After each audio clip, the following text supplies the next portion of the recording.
지금 우리가 살펴보고 있는 이 에베소서의 전체 구조를 살펴보면은 오늘 본문 4장 1절을 기준으로 해서 딱 두 파트로 나누어집니다.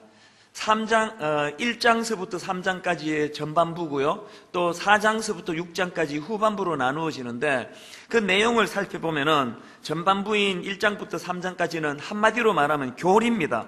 하나님이 어떤 분이신지, 하나님이 우리를 위하여 어떤 일을 행하셨는지 이렇게 교리가 열거되고 있는 것이 전반부 1장부터 3장까지고, 이제 후반부 4장부터 6장까지는 그 교리를 바탕으로 한 이 교리들을 우리 삶에 어떻게 적용할 것인가, 다시 말해 우리를 위하여 행하신 하나님의 그 놀라운 일들을 경험한 우리는 거기에 어떤 반응을 보여야 할 것인가, 이것을 다루고 있는 것이 후반부 4장부터 6장까지의 말씀입니다.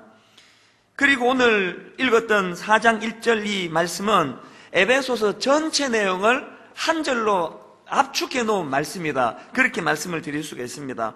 1절을 다시 한번 보십시오. 그러므로 주 안에서 갇힌 내가 너희를 권하노니, 그 다음에 나오는 너희가 부르심을 받은 이래라는 이 구절은 에베소서의 이 전반부인 1장부터 3장까지를 요약해 놓은 말씀이라 할 수 있고요. 그 다음 나오는 합당하게 행하여라는 이 말씀은 후반부인 4장부터 6장까지의 말씀을 요약해 놓은 말씀이다, 그렇게 말씀드릴 수 있습니다. 그렇기 때문에 에베소서 4장 1절을 암송하시면 에베소서 전체를 내가 다 이제 꿰뚫었다, 그렇게 말씀을 드려도 크게 틀린 말은 아닙니다. 그런데 여기서 중요한 것은 이 말씀의 순서입니다. 이 에베소서의 구조가 어떻게 되어 있냐고요? 인간의 행위, 인간의 선한 행동, 거룩한 삶, 이것은 후반부에 나옵니다. 그 앞에 뭐가 나오느냐 하니까 복음이에요. 우리를 위하여 하나님이 행하셨던 일, 하나님이 우리에게 어떤 은혜를 주셨던가, 이것이 먼저 열거되고 있다는 사실입니다. 이게 뭘 의미할까요? 우리의 행위, 우리의 노력, 이런 것들보다 선행되는 것은 하나님으로부터 주시는 은혜예요. 바울이 그랬던 사람 아닙니까? 고린도후서 11장 2절에서 바울이 이렇게 고백합니다. 내가 하나님의 열심으로 너희를 위하여 열심을 내노니 내가 너희를 정결한 처녀로 한 남편인 그리스도께 드리려고 중매함이로다. 여기서 바울이 뭘 고백합니까? 그렇게 열심히 너희들을 내가 섬길 수 있는 동력이 어디서 나오느냐? 나의 이 열심은 내가 먼저 받은 하나님의 그 열심.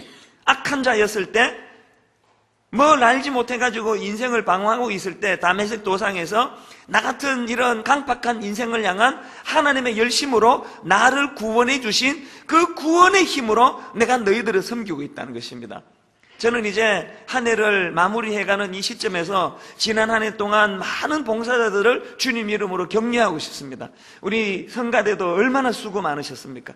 또 우리 기악팀 찬양, 이번에 또 이렇게 그 연주하는 우리 그 기악팀이 너무 애를 많이 쓰고 계시고요. 이 추운데 지금 저 바깥에서 저는 하여튼 일주일에 날씨를 막 매일 점검합니다.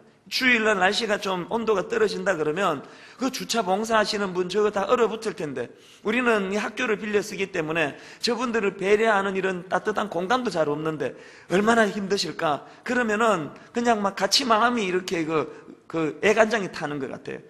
이렇게 1년 동안 교회를 위하여 섬기고 또 가정을 위해서 섬기고 했던 모든 봉사자들을 제가 주님 이름으로 참 위로해드리고 또 격려해드리고 싶은데, 그런데 여러분 중요한 건 뭐냐면은 우리의 모든 그런 애씀과 수고와 우리의 선한 행실이 어디서부터 기인해야 되는 것인가? 앞서 먼저 행하셨던 하나님의 열심, 나를 구원해 주신 그 하나님의 열심에 감격하고 감사하는 마음, 이것이 우리 헌신과 수고의 에너지가 되기를 바란다는 것입니다. 그래서 저는 오늘 이런 맥락에서 이런 원리를 가지고 오늘 본문 가지고 여러분들에게 몇 가지 권면의 말씀을 드리려고 하는데요. 첫 번째로 드리고 싶은 권면이 뭐냐 하니까 이 복음을 다시 들으라는 것입니다. 여러분, 우리가 아무리 성화된 삶을 산다 할지라도, 아무리 4장부터 6장에 나오는 그런 우리의 노력과 수고와 애씀이 열거된다 할지라도 그 뿌리가 없다는 것은 그것은 온당하지 못하다는 것입니다. 여러분, 누가 어떤 행동을 한다 할 때 여러분 그것을 이렇게 충동적이고 적극적으로 행하는 그런 행동하고, 반면에 오래 그것이 우물 같은 깊은 생각의 뿌리에서 묵상되고 또 묵상돼서 나오는 그런 행동하고 완전히 다른 이야기입니다. 그렇기 때문에 우리는 그냥 복음을 살아내고 노력을 하는 데 있어서 4장부터 6장에서의 선한 행실도 우리가 구해야 되지만 그것이 가능하기 전에 뭐가 먼저 이루어질까요? 1장부터 3장에서의 우리를 향하여 하나님이 행하셨던 이 일, 하나님의 복음이 먼저 이루어져야 된다는 사실입니다. 여러분 잘 아시는 그 안철수 씨라고 있지 않습니까? 이분은 참 선한 행실을 하시는 분으로 그렇게 전평이 나 있습니다. 저도 이분을 참 존경하는데요. 이 안철수 씨는 그 의과대학에서 공부하면서 이 컴퓨터 백신을 만드느라고 제가 들어보니까요, 무려 공부하던 7년 동안 새벽 3시에 일어났답니다. 새벽 3시부터 아침 8시까지 자기 전공과는 아무 상관없는 컴퓨터 바이러스 백신을 만드는 일에 7년 동안이나 그렇게 수고를 하고, 그렇게 하고는 이제 학교 가가지고는 의과대학 박사 공부 계속하고 그랬었는데, 그렇게 고생 끝에 7년 만에 이제 컴퓨터 백신을 만들었는데, 그렇게 고생해서 만든 걸 무료로 다 나누어 줬지 않습니까? 우리 모두가 다 그 혜택을 받은 사람들이에요. 이렇게 참 감동적인 그 삶이 있는 분이 그 안철수 씨인데요. 제가 지난번에도 이 말씀을 한번 드린 것 같은데, 이제 어느 외국 기업에서 이 안철수 씨의 회사를, 안철수 연구소를 무려 1천만 불에 팔라는 제안을 한 겁니다. 그걸 1원 지하에 거절했습니다. 그 납득이 잘 안 됩니다. 왜냐하니까 그 당시로 그분이 고백하기를요, 지금도 월급도 주지 못하던 상황이래요. 그래서 이분이 이야기하기를 단 한 달만이라도 월급 걱정 안 하고 살았으면 좋겠다. 그렇게 돈이 모자라던 그런 상황인데 어떻게 1천만 불을 거절할 수 있느냐는 겁니다. 그 왜 그러냐 보니까 그 외국 회사가 왜 안철수 연구소를 자기들이 그 거금을 주고 그 매입하려고 하는가 하면은, 지금 이제 그 외국 기업이, 그 미국이에요. 그 미국의 기업이 자기들이 개발한 컴퓨터 백신 프로그램을 이제 전 세계에다가 지금 판매를 하는데, 또 한국은 컴퓨터 보급이 많이 돼 있는 나라니까 큰 시장이라는 거예요.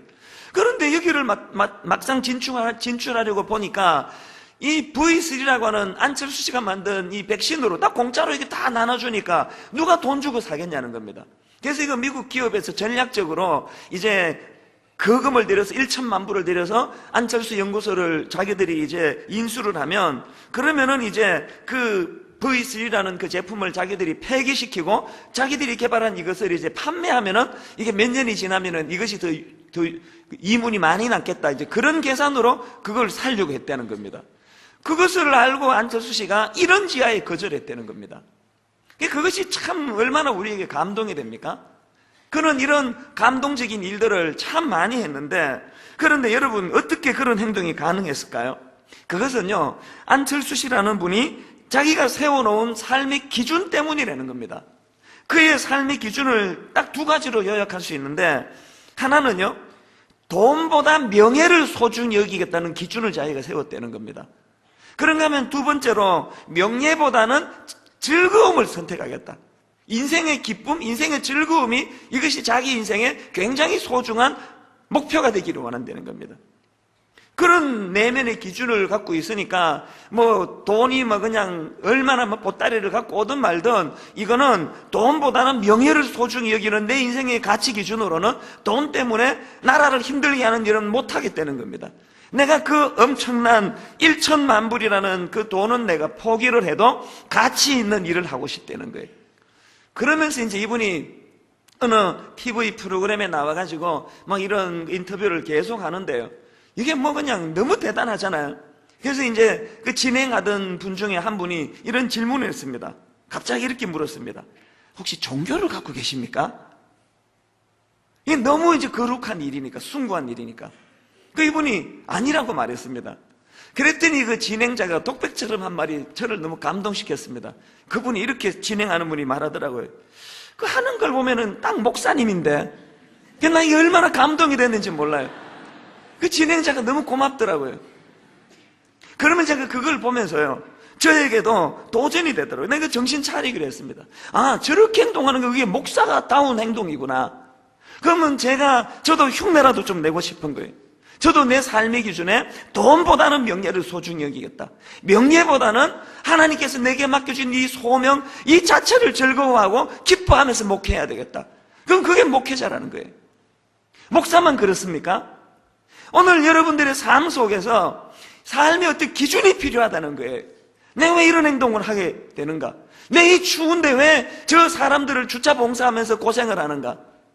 왜 이렇게 성가대로 봉사해야 되고 주일학교 어린아이들을 돌봐야 되고 나는 왜 이렇게 부실한 남편을 만나고 부실한 아내를 만났지만 이 가정을 지켜내야만 하는가? 이 모든 것에는 거기에는 그렇게 하게 만드는 어떤 삶의 어떤 뼈대가 있어야 된다는 거예요. 그 삶의 뼈대가 뭐라고요? 그게 에베소서 1장부터 3장까지라는 거예요. 에베소서 1장부터 3장까지 그 하나님의 열심, 나 같은 인생을 향하여 십자가 져주셨던 그 놀라운 복음의 능력을 내가 들었기 때문에, 그 복음이 나를 변화시켰기 때문에 그 복음으로 나도 4장부터 6장에서의 선한 행실이 내게 있어야 되겠다. 그렇기 때문에 저는 그 안철수 씨라는 그 하나님, 예수님 믿지도 않는 그분이 자기 나름대로 세워놓은 그 기준을 지켜나갈 때도 그런 숭고한 삶을 살아낼 수 있다면, 오늘 우리는 이런 부분에서 복음이 부족하다는 것을 부끄러워해야 된다. 난 삶의 기준이 없는 거, 난 그냥 뭐 왜 사는지 되는 대로 그냥 사는 게 아니고 내게도 하나님 삶의 기준을 주옵소서. 그러려면은 복음을 들어야 된다는 것입니다. 제가 지난주에 그 미국 집회를 이제 다녀오지 않았습니까? 첫날 또 이제 시차 때문에 이제 또 힘든 밤을 보낸 겁니다. 실컷 잤다고 눈을 딱 떠보니까 이게 새벽 1시도 안 됐더라고요. 12시 뭐 40분, 50분 이렇게 됐는데, 이게 이제 딱 느낌이 오잖아요. 이 더 이상 잠이 안 오는 거예요. 이게 뒤척뒤척 거리다가 시간이 너무 아까워가지고 에라 모르겠다 그러고 그냥 일어났습니다. 그리고 새벽 1시쯤부터 일어나가지고 책상에 앉아가지고 내가 성경을 읽기 시작했어요. 로마서를 읽기 시작했어요. 믿음이 좋아서 그런 게 아니고, 이제 성경 읽으면 잠이 잘 온다고들 많이 그러기 때문에, 이게 농담이고요. 이제 에베소서를, 로마서를 꺼내서 쭉 읽어 내려가다가 제가 참 감동적인 걸, 새로운 한 가지 진리를 발견을 했습니다. 이게 참 특이한 구절이 있는데요. 로마서 1장 15절에 보니까 이렇게 기록합니다. 그러므로 나는 할 수 있는 대로 로마에 있는 너희에게도 복음 전하기를 원하노라. 복음을 전하기를 원하는 대상인 너희가 누군가 봤더니 이 난 크리스찬들이 아니에요. 이미 예수 믿는 사람들이에요. 예수 믿는 정도가 아니고 믿음이 아주 좋은 사람들이에요. 8절을 한번 보시겠습니까? 먼저 내가 예수 그리스도로 말미암아 너희 모든 사람에 관하여 내 하나님께 감사함은 너희 믿음이 온 세상에 전파됨이리라. 이게 이상한 거 아닙니까? 우리가 알기로 복음은 안 믿는 사람에게 전하는 걸로 알고 있는데, 아니 바울은 왜 그 이미 예수 믿는 사람, 이미 예수를 믿는 정도가 아니라 그 믿음이 얼마나 좋았는지 그 믿음이 온 세상에 전파되는 소문난 그 사람들에게 복음 전하기를 원한다는 거예요. 나중에 여러분 찬찬히 로마서를 한번 읽어보세요. 1장을.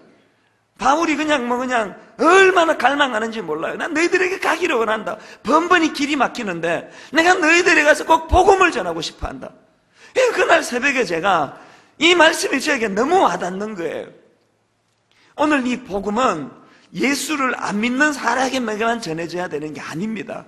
오늘 이 복음은 이미 기존 신자에게, 이미 장로에게, 이미 권사에게, 저 같은 목사에게 끊임없이 들려져야 하는 능력이라는 것입니다. 제가 옥하는 목사님을 모시고 그 사랑의 교회에서 사역할 때, 그 사랑의 교회에서 간혹 그 시비가 일어나는 일이 가끔씩 있었습니다. 왜냐하니까 그 사랑의 교회는 교회를 등록을 하면은요, 그거 교회를 처음 나오던 초신자건 불교 신자건 아니면 자기 교회에서 장로로 봉사하고 권사로 봉사하던 중직자건 이유여하를 막론하고 새가족부를 다 의무적으로 들어야 되는데, 그런가 보다 해서 그 장로님 출신이 새가족부에 쓱 들어가면 교재를 딱 펼치면 기분 나쁜 거예요. 1과 예수는 누구인가 이렇게 나와요. 이거 내가 모르나 이걸? 나 장로인데? 나 권사인데? 2과 성경은 무엇인가? 이런 기초적인 복음을 6주 동안 전하는 거예요.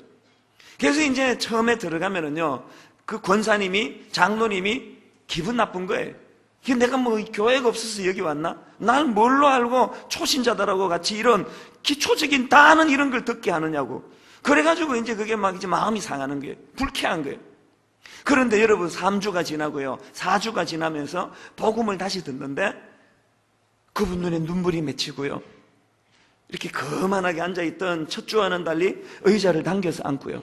그래서 마지막 6주 때는 간증하는 시간을 가지는데 자기가 그렇게 교만했었다고. 나는 복음을 다 안다 생각하고 이건 초신자들한테 전해져야 되는데 왜 나 같은 사람한테 이런 걸 듣게 하느냐고 불쾌했었다고. 그걸 내가 회개한다고 막 울면서 그런 얘기를 하는 거예요.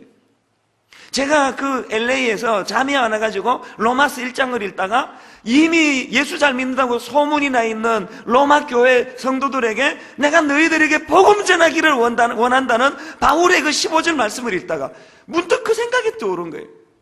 그리고는 제가 그날 여러분 분당 우리 교회가 지난 8년 9년 동안 잘한 것도 많고 분당 우리 교회가 칭찬 들을 일도 제법 했지만 근본적으로 우리 교회가 보완하고 회복해야 되는 게 이거구나. 복음을 들려줘야 되는 거구나. 아무리 뭐 초신자고 불교신자고 아무리 무슨 모태신앙이고 장로고 권사고 할 것 없이 이 교회에 오면은 복음이 들려지게 해야 되는 거구나. 제가 많은 생각을 했습니다. 지금요 교역자들하고 내년도 우리 그 훈련 프로그램 전체를 지금 조정을 하고 있는 중입니다. 여러분들에게 이제 복음이 들려지기를 원합니다. 이 복음이 들려져야지 에베소서 1장부터 3장까지의 삶의 우선순위와 삶의 질서가 내 안에 자리 잡아야지만 안철수 씨처럼 4장부터 6장까지에서 같은 삶의 열매가 나타나는 거예요. 삶의 우선순위가 세워지는 거예요. 돈 하면서 그냥 미친 사람들처럼 돈을 쫓아다니는 황금만능주의를 살아가는 이 시대에 1천만 불이라는 돈을 거절할 수 있는 가치를 추구하는 인생이 되기를 원한다면 복음을 들어야 돼요. 복음. 피 묻은 예수 그리스도의 십자가 복음이 우리 삶을 변화시키는 능력인 줄로 믿습니다. 그런가 하면 두 번째로 그 들려진 복음으로 변화를 꿈꾸려는 것입니다. 여러분이 1절에 나오는 말씀이요, 너희가 부르심을 받은 일에 합당하게 행하여, 이 합당하게 행하여라는 이 말씀이 그 앞에 있는 부르심, 이 부르심은 누가 주도자입니까? 하나님이 주도하셨어요. 이유도 없는데 우리를 불러주셨어요. 자격도 없는데 우리를 불러주셨어요. 저는 거기다가 목사까지 시켜주셨어요. 그건 내 의지가 아니에요. 나 목사 안 하려고 진짜 몸부림쳤습니다. 애 많이 썼습니다. 버티다 가지고 30살 때 그냥 코가 깨가지고 결국은 그 하나님의 고집을 누가 꺾겠습니까? 또 우리 어머니의 그 고집을 누가 꺾겠습니까? 여기까지는 제 의지가 아니에요. 그냥 그분이 부르셨어요. 그러면 저는 어떻게 해야 됩니까? 그 부르심에 합당하게 행하여 복음이 내 인생에 영향을 미쳐야 된다는 사실입니다. 복음이 나를 변화시킬 것이라는 확정된 마음, 그리고 내가 그 변화를 향하여 에베소서 4장으로 넘어가야 된다는. 오늘 여러분 현대 교회가 욕 얻어먹는 게 교리가 없었습니까? 교리가 부실했습니까? 세상 사람들이 비난하는 건 딱 한마디예요. 왜 니들은 맨날 에베소서 1장부터 3장까지에 갇혀 있느냐는 거예요. 맨날 니들은 뭐 선민의식, 니들은 잘났다고 그러면서 왜 도대체 4장부터 6장이 없냐는 거예요. 왜 삶의 변화가 없느냐는 거예요. 제가 어제 이 말씀을 준비하고 있는데 어떤 분이 트위터에다가 한 놀라운 글 하나를 이렇게 띄워주셨어요. 보니까 또 우리 교회 성도님이에요. D.L. 무디의 한마디를 트위터에 올려줬더라고요. 무디 선생이 이렇게 말했습니다. 성경은 우리의 지식을 증가시키기 위해 주신 것이 아니라 우리 삶을 변화시키기 위해 주신 것이다. 성경은 우리의 지식을 증가시키기 위해 주신 것이 아니라 우리 삶을 변화시키기 위해 주신 것이다. 이 기가 막힌 하나님의 타이밍이에요. 제가 지금 이 설교를 준비하고 있는데 거기에 어떤 분이 글을 올려가지고 제가 바로 답을 보냈습니다.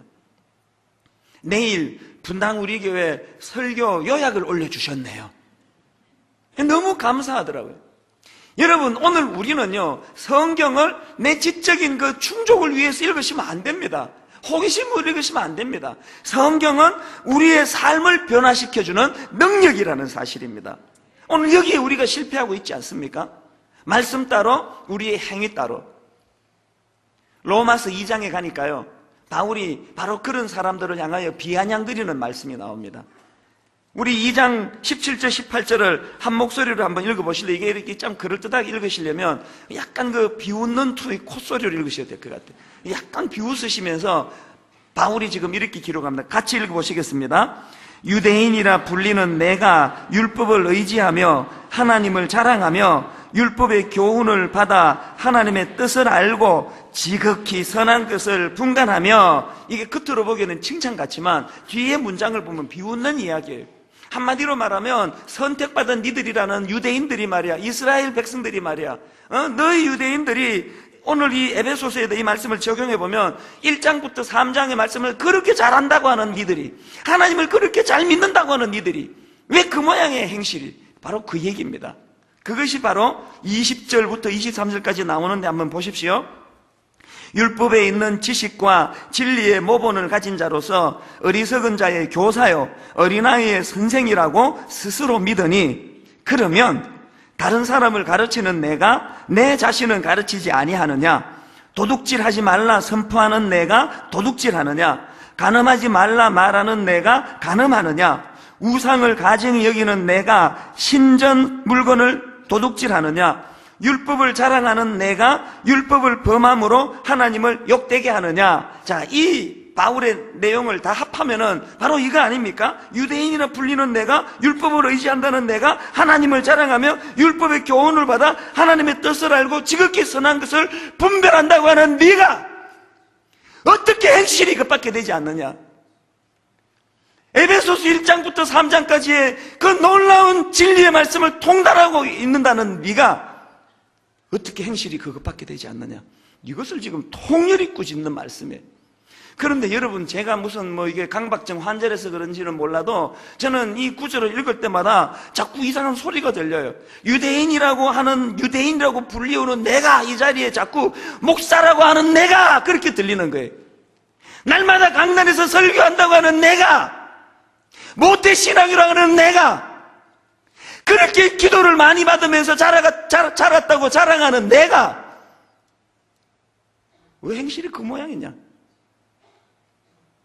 눈만 뜨면 큐티 한다고 떠들고 다니는 목사라고 하는 내가, 여러분 귀에는 그거 안 들리세요? 우리가 에베소서 1장부터 3장까지의 교리를 몰라서 이렇게 삽니까? 교리 모르는 안철수 씨 같은 난크리스찬도 그렇게 가치 있는 인생을 살려고 애를 쓴다면, 오늘 우리는 이 놀라운 하나님의 복음, 나 같은 거 구원해 주시기 위하여 십자가 지신 예수 그리스도의 에베소서 1장부터 3장까지의 그 감격을 갖고 살아가는 우리가, 그래서 우리는 로마서 2장을 읽을 때마다 이 유대인들은 행실이 엉망이었구만 이렇게 읽으시면 안 되고, 이게 어떻게 나보고 하는 소리인가? 이게 목사라고 하는 내가, 장로라고 하는 내가, 권사라고 하는 내가, 모태신앙이라고 하는 내가, 은혜 받았다고 하는 내가, 그게 뭐냐 도대체? 왜 니들은 에베소서 3장에서 진도가 안 나가느냐? 여러분, 에베소서 4장 1절의 그림으로는요, 전반부 3절을 뛰어넘는 가교의 다리 역할하는 그림으로 해요. 이제 이 다리를 타고 4장으로 건너가야 되지 않겠습니까? 입술로 무슨 복음 그러면 그게 복음의 능력입니까? 분당 우리 교회 예배드리는 모든 성도님들에게는 이 복음의 능력이 나타나게 되시기를 바랍니다. 더 중요한 건 뭐예요? 세 번째로 분류한 건 못이 박히도록 제가 자주 드리는 말씀인데, 우리가 변화해야 되는데 그 성경이 말하는 변화의 핵심은 인격적인 변화라는 거예요. 이 인격적인 변화. 에베소서 4장 1절부터 3절의 구도를 보십시오. 먼저 1절에서 지금 뭘 선포합니까? 그러므로 주 안에서 갇힌 내가 너희를 권하노니 너희가 부르심을 받은 일에 합당하게 행하여. 그러는데 이 합당하게 행하는 게 물꼬가 어디로 터집니까? 2절부터 3절을 보십시오. 모든 겸손과 온유로 하고 오래 참음으로 사랑 가운데서 서로 용납하고 평안에 매는 줄로 성령이 하나 되게 하신 것을 힘써 지키라. 4장 13절에 우리가 다 하나님의 아들을 믿는 것과 아는 일에 하나가 되어 온전한 사람을 이루어. 이게 에베소서 1장부터 3장까지 요약한 거 아닙니까? 그 다음에 뭐라고 말합니까? 그리스도의 장성한 분량이 충만한 데 이르리니. 4장부터 6장까지의 이게 목표예요. 그런가 하면 빌립보서 2장 5절에 너희 안에 이 마음을 품으라 곧 예수 그리스도의 마음이니. 그러니까요, 여러분 큐티 하셔요. 내년에 우리 교회가 큐티를 엄청 강화할 거예요. 새벽기도 나오세요. 토요 새벽 나오세요. 수요일 날 와서 예배 드리셔야 돼요. 묵상하세요. 성경 통독하세요. 그 모든 것들을 강화하세요. 그리고는 그 강화된 우리 신앙생활이 어우러져서 한마디 질문으로 요약이 되셔야 됩니다. 그래서 변하셨습니까? 여러분의 인격은 이 질문으로 나가야 된다는 거예요. 최근에 우리 교회에 이제 그 토요 새벽에 외부 강사님이 오셨습니다. 이제 간혹 강사님을 모시는데 이분이 이제 분당 우리 교회 소문을 많이 듣고 그래서 잔뜩 기대하고 이제 오셨나 봅니다. 근데 우리 교회에 이게 참 저도 해결을 못하는 문제가 우리 교회 사람들은 이렇게 반응이 없잖아요. 잘 웃지도 않고 또 뭐 이렇게 뭐 아멘 소리도 막 거의 안 나오고 그래서 이제 이렇게 지금 이 대낮에도 지금 이렇게 반응이 별로 없는데 새벽에 이제 왔으니까 뭐 오죽했겠냐고요. 이분이 이제 너무 이제 실망을 한 거예요. 그래서 이제 이분이 이제 뭐 어느 모임에 가가지고 분당 우리 교회를 얘기를 했대요. 아, 분당 우리 교회 뭐 그냥 소문 듣고 내 기대하고 갔는데 그 기대하고 소문하고는 다른 교회더라고. 성도들 보니까 뭐 반응도 없고 뭐 문제가 좀 있고 막 그런 식으로 얘기를 한 것 같아요. 내가 자세한 건 내가 뭐 도청하고 그런 건 아니니까 그냥 뭔가 그렇게 이야기를 하신 것 같아요. 그래서 그 얘기를 어떻게 제가 전해 들었습니다. 그러니까 여러분 이게 그 영적 애비의 마음인데 막 속상한 거예요.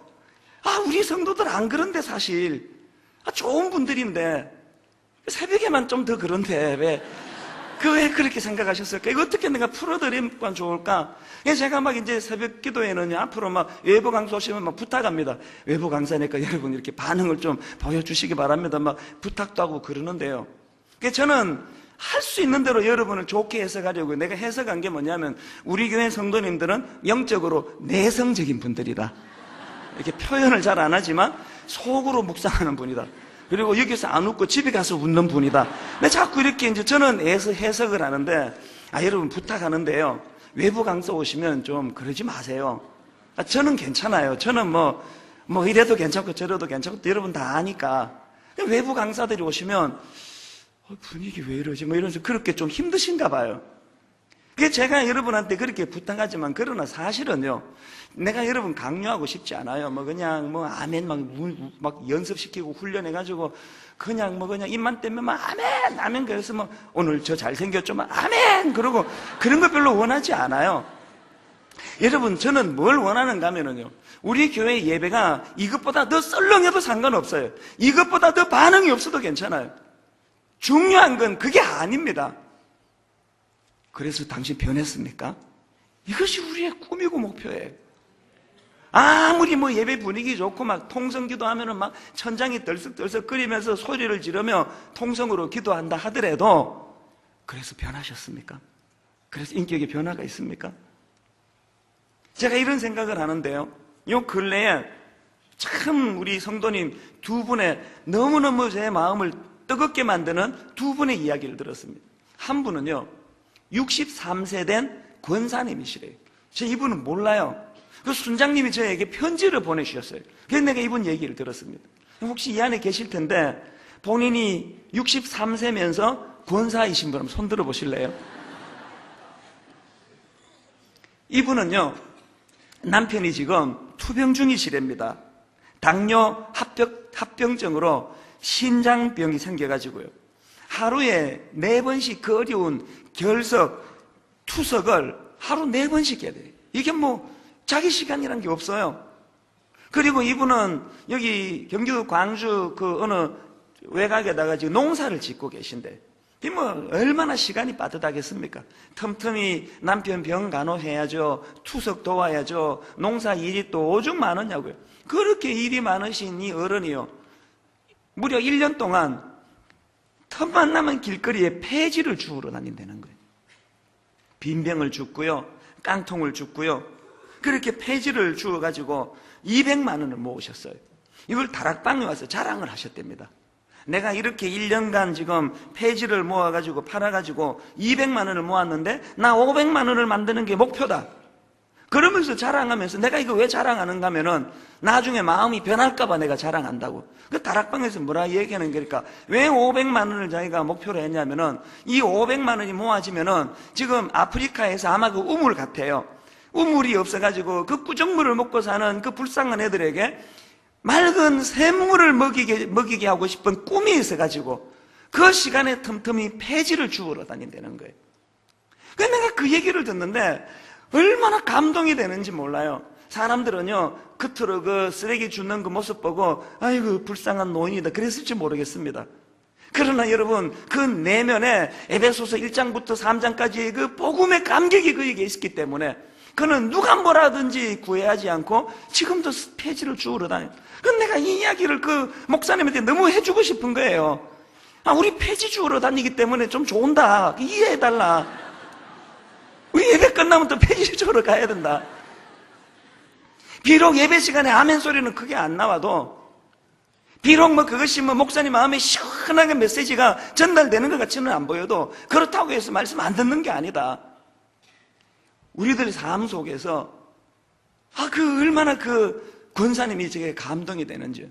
그런가 하면 또 다른 한 분 이야기를 들었습니다. 이분은요,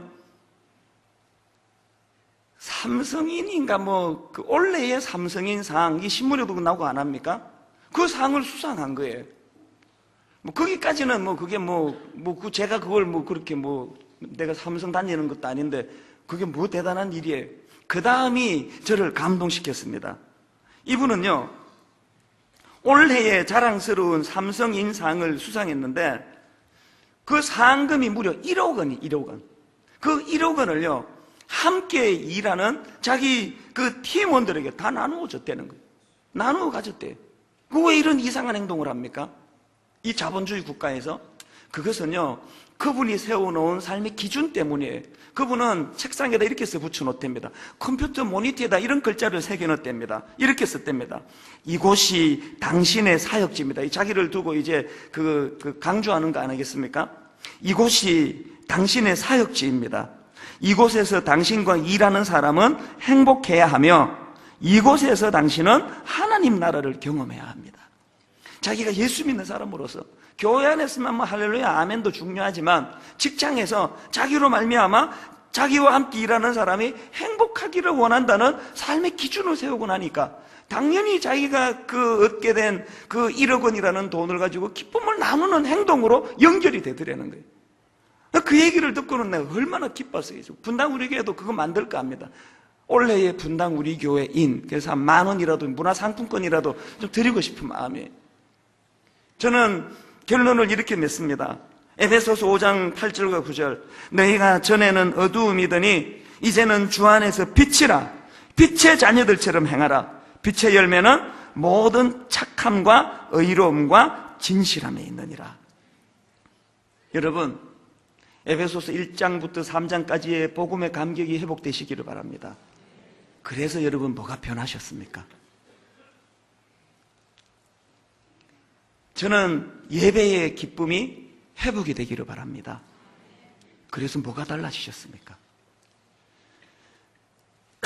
오늘 우리가 같이 부르고 싶은 찬양은 다 표현 못해도 나 표현하리라. 이 찬양은요, 오늘 에베소서 1장부터 6장까지를 완벽하게 구현한 찬양입니다. 우리 가사를 생각하시면서 여러분이 이 내용을 한번 분류해 보시기를 바랍니다. 다 표현 못해도 나 표현하리라. 찬양합니다. 다 표현 못해도 나 표현하리라. 다 고백 못해도 나 고백하리라. 나 고백하리라.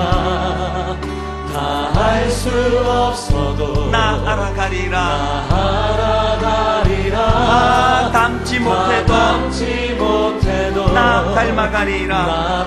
그 사랑 얼마나 아름다운지, 그 사랑 얼마나 아름다운지, 그 사랑 얼마나 날 부욕해 하는지, 그 사랑 얼마나 크고 놀라운지를, 그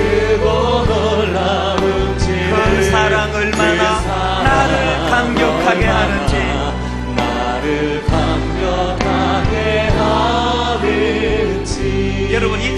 사랑을요, 에베소서의 순서대로 부르려면은 후렴부터 불러야 됩니다. 먼저 하나님의 사랑이 먼저예요. 그 복음의 감격 회복이 먼저예요.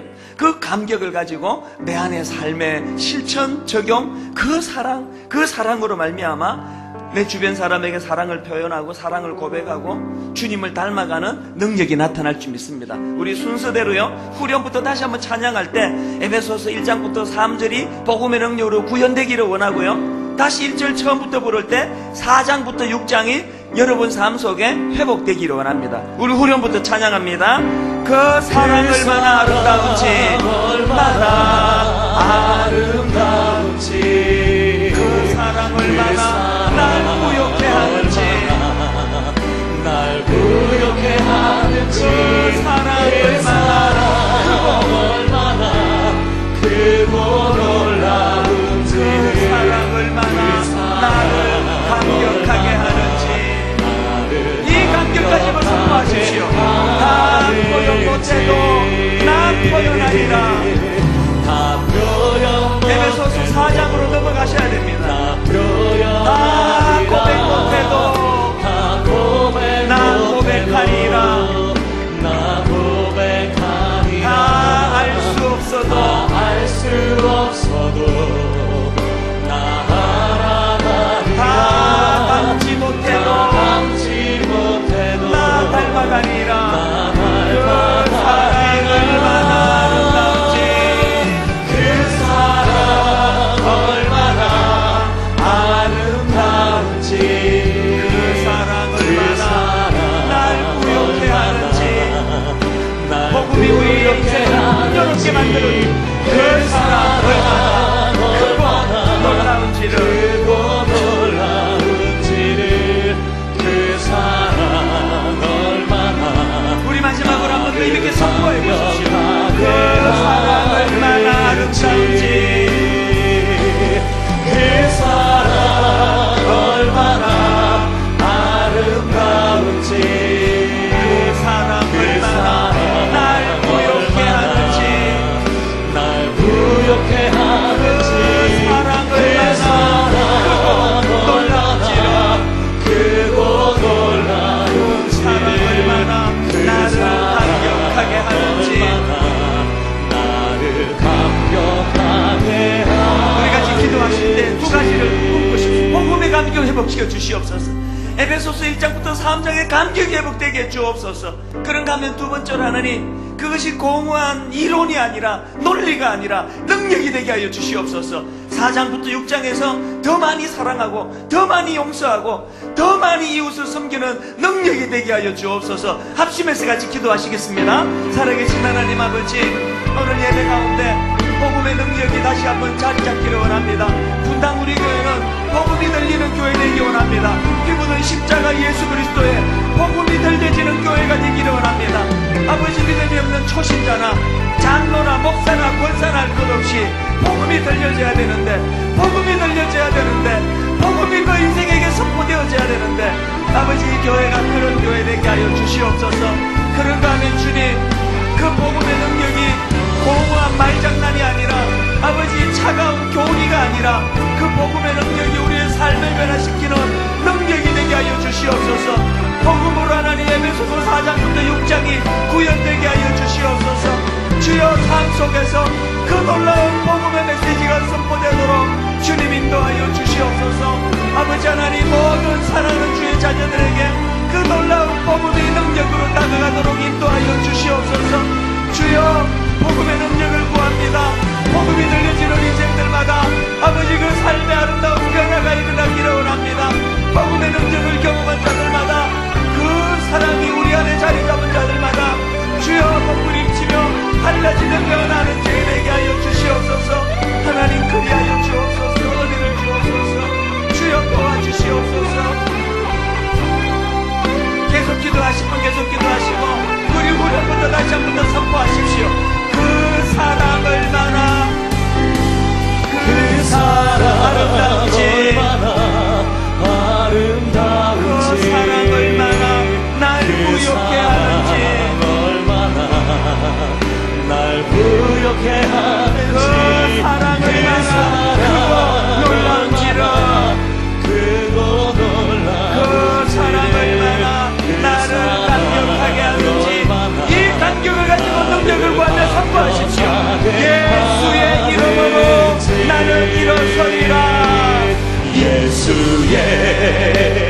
이름으로 나는 일어서리라. 주가 주신 능력으로 주가 주신 능력으로 나는 일어서리라.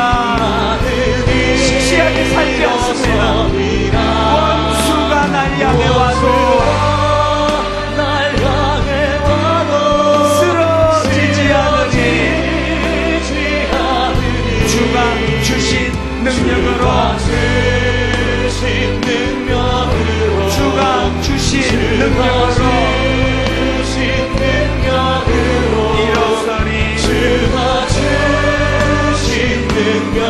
에베소서 4장으로 함께 나누십시다. 예수의 이름으로 예수의 이름으로 나는 일어서리라. 주가 주신 능력으로 나는 일어서리라. 원수가 날 향해 와도 복음의 능력을 아는 자들에게 주시는 쓰러지지 않으니. 누가 주시는 힘입니까? 주가 주신 능력으로 주가 주신 능력으로 주가 주신 능력으로 일어서리. 사랑하는 여러분, 이제 성탄절을 2주 앞두고 있습니다. 이번 성탄절에는 산타 할아버지가 주인공이 아니고 루돌프 사슴코가 주인공이 아니고 에베소서 1장부터 3장까지의 하나님의 열심으로 독생자 예수 그리스도 이 땅에 보내신 우리 하나님이 주인공 되기를 원합니다. 지금서부터 그 하나님의 은혜를 생각하고 이 땅에 오신 주님을 맞을 준비를 하면서 하나님은 성탄절에는 복음이 내 안에 심어지기를 원합니다. 우리 그런 마음으로 다 자리에서 일어나셔서요, 찬송가 122장입니다. 참 반가운 성도여 다 이리 와서 베들레헴 성 안에 가봅시다. 오신 예수 그리스도를 이 시간 축복하고 환영하고 맞아드리면서 하나님 복음이 내 안에 회복되기를 원합니다. 같이 찬양하시겠습니다. 참 반가운 성도여 반가운 성도여 다 이리 와서 베들레헴 성 안에 아기 예수 오신 주님 환영합니다. 저 구유에 누이신 아기를 엎드려 절하세 엎드려 절하세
한 해 동안 예수 그리스도 이름으로 헌신하시고 수고하시고 그 과정에서 억울한 일 당하시고 마음이 상하시고 이런저런 상한 마음을 가지신 분들께 성령님께서 이 한 해가 가기 전에 치유해 주시기를 원합니다.